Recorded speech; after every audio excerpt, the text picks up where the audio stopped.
자, 그렇다면 우리가 이제 구원을 얻었잖아요. 원죄가 사라졌잖아요. 자, 원죄가 사라졌어도 징계받는 의인이 있다라는 것이죠.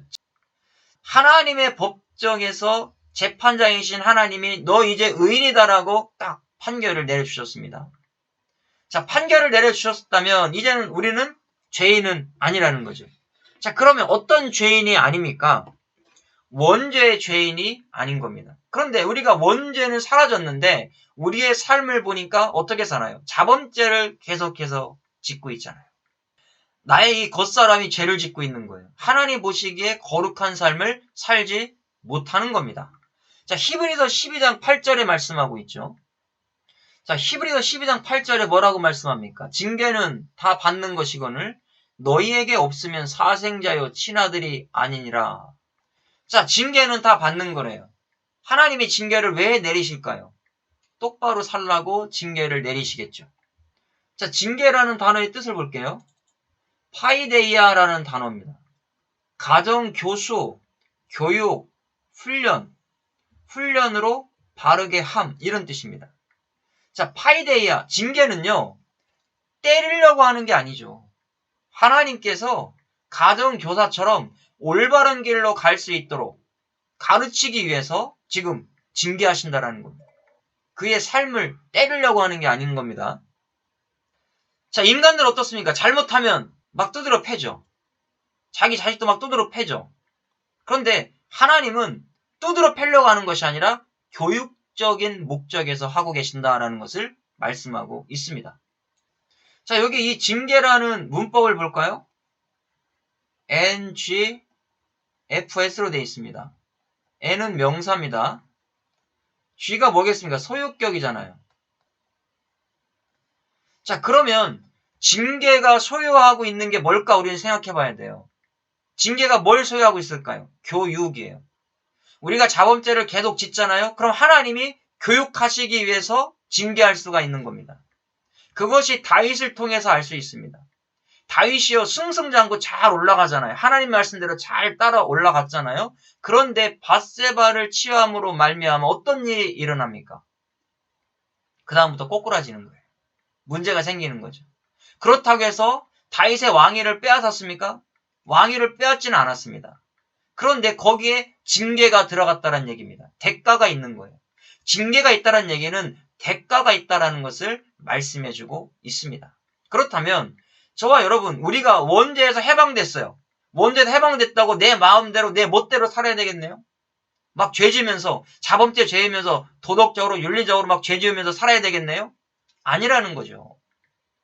하나님은 그런 삶을 살지 말라라고 우리에게 징계하시는 겁니다. 그런데 구원파들은 원죄가 사라졌으니까 내 마음대로 살아도 된다라고 하면서 자기 마음대로 막 살았어요.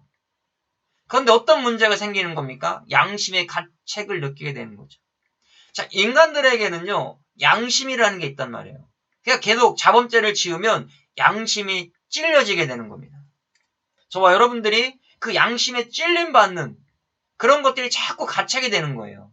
그래서 우리는 하나님의 말씀대로 올바르게 자범죄를 짓지 않고 사는 성화의 삶을 살아가게 되는 겁니다.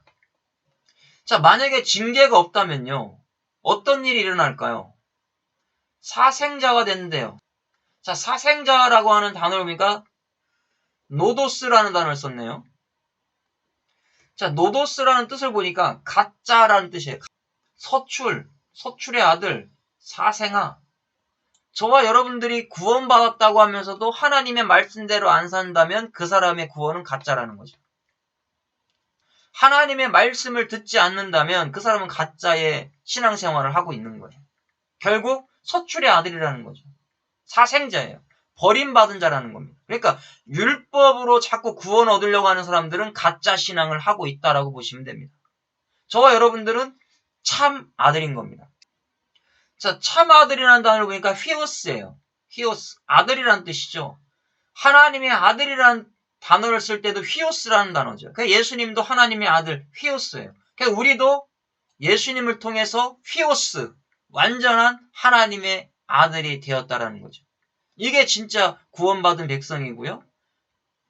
자꾸 자범죄를 지을 때 하나님이 그 자범죄를 짓지 못하도록 징계를 주신다라는 겁니다. 근데 어떤 분들은 야, 나 이렇게 막 살아도 징계가 없어. 그 사람은 뭔가 문제가 있는 거죠. 하나님이 관심을 끊어버린 겁니다. 그 무서운 거예요. 징계가 있어야 돼요. 징계가 있다라는 것은 하나님이 나와 함께하고 있구나라는 것을 깨닫게 되는 계기가 되고요. 회개하는 계기가 만들어지는 겁니다. 그래서 그것을 여기서 말씀해주고 있죠. 자, 히브리어로는요. 무사르라는 단어를 썼어요. 무사르. 히브리어로 징계도 마찬가지예요. 훈계하거나 징계하거나 교훈하다라는 뜻입니다. 그래서 야샤르라는 단어에서 왔죠. 훈련하다, 훈계하다, 가르치다. 결국 징계는 하나님이 가르치시는 겁니다. 자범죄를 지으면 하나님께서 계속해서 그 사람을 가르치기 위해서 교육시키시는 거예요. 저와 여러분, 개들을 주인이 훈련시키잖아요. 왜 훈련시킵니까? 말귀 알아들으라고 훈련시키는 거예요. 말귀 못 알아들으면 어떻게 되겠습니까? 먹을 거 잘 안 주겠죠. 그러니까 먹을 거 가지고 자꾸 훈련시키면서 올바로 주인의 말을 따라갈 수 있도록 훈련하잖아요. 저와 여러분들이 하나님 앞에 자꾸 자범죄를 짓게 되면 하나님이 저와 여러분들을 훈련시키기 위해서 힘들게 한단 말이에요. 그런데 그것을 빨리 회개하고 돌아서면 삶이 하나님 안에서 편안해지시겠죠. 하나님이 복도 주시겠죠. 그래서 저와 여러분들이 구원을 얻으셨다면 이제 저와 여러분들은 어떻게 해야 됩니까? 자범죄를 짓지 않고 하나님이 기뻐하시는 성화의 삶을 살아가야 된다라는 것을 여기서 말씀해주고 있습니다. 자, 신명기 8장 5절 말씀입니다. 너는 사람이 그 아들을 징계함 같이 내 하나님 여호와께서 너를 징계하시는 줄 마음에 생각하고 그랬어요. 자, 사람도 자기의 아들이 잘못하면 징계하잖아요. 그런데 하나님께서도 내가 잘못된 길로 가면 징계하신다라고 여기서 말씀하고 있습니다. 자, 너는 생각하라 그랬어요. 자, 생각하다라는 단어가 야다죠. 야다는 알다라는 뜻이에요. 너는 알고 있지 않냐라는 거죠. 그래서 이 야다는 하나님과 우리의 관계가 하나가 되어 아는 것을 이야기해주고 있습니다. 자, 여기도 보면 자기의 아들이 잘못된 길로 가면 징계를 하는데 문법을 보니까요. V, P, I, M, Z, S 이렇게 되어 있어요. 히브리어 문법에 동사입니다. 자, 요건 PL형이에요. 히브리어 문법의 PL형인데 이게 강조 능동을 쓰고 있는 겁니다. 강조 능동. 자, 능동은 내가 징계를 하는데 거기에 더 강조를 해요. 그러니까 아들이 잘못된 길로 가지 못하도록 아주 힘써서 올바른 길로 가게 한다. 그런 의미가 요 강조 능동에 들어있는 겁니다. 자, 그 다음에 I는 미완료겠죠. 자, 미완료니까 어떤 의미를 가지고 있어요? 저와 여러분들이 아버지예요.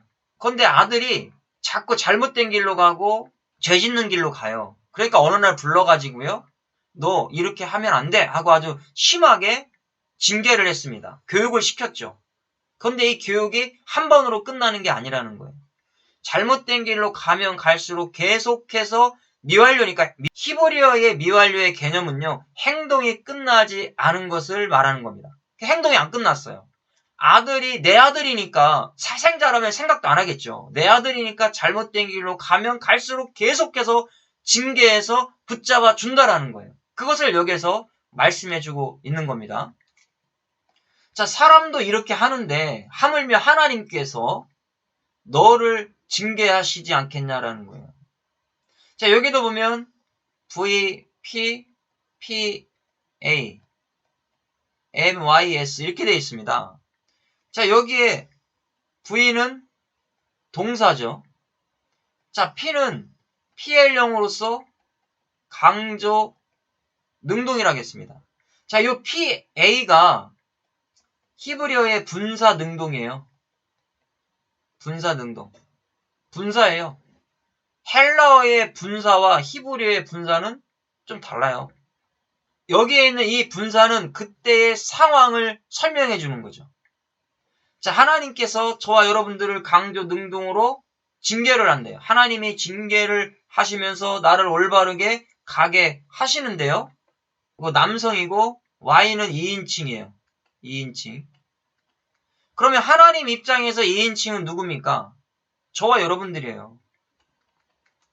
저와 여러분들을 올바른 길로 가도록 계속해서 어느 곳에 있든지 반드시 하나님이 붙드신다라고 하는 의미가 있는 거예요. 이것이 진짜 하나님께서 구원받은 백성들에게 하시는 징계라는 겁니다. 하나님의 은혜죠. 만약에 이렇게 안 하신다면 저와 여러분들은 하나님 앞에 버림받은 겁니다. 결국 버림받음으로 하나님이 기뻐하지 않는 삶을 살다가 마지막은 지옥의 불못으로 던져질 수밖에 없다라는 것이죠. 우리가 이제 의인된 것은요, 하나님의 전적인 은혜다라는 것을 여기서 말씀해주고 있는 겁니다.